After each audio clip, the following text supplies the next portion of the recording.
A CIGA, Fruga, a Organización Galega de Montes en Mancomún, Adega, Irmandade, Illa de Tambo, Asociación Monte, Pituco, Umia Viva, as federacións de asociacións veciñais Castelao e Teucro, a APDR e Vai polo Río, veñen de presentar unha proposición de lei por iniciativa legislativa popular para a protección e mellora dos hábitats de bosque autóctono, a racionalización da xestión do monte e a loita contra os incendios forestais.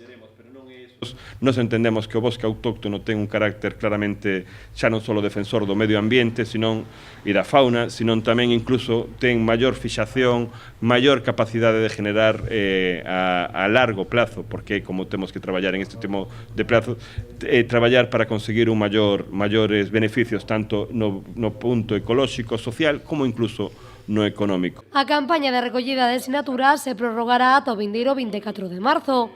Dende a Federación de Veciños Castelao quixeron lembrar esta mañá que un monte 100% galego salva vidas.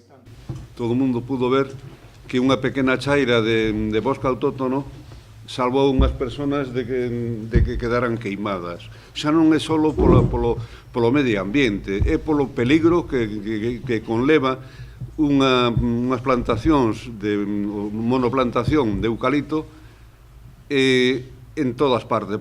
Para esta campaña se instalarán mesas informativas en zonas concorridas da cidade para que a veciñanza que estea de acordo coa proposición poida secundala coa súa sinatura.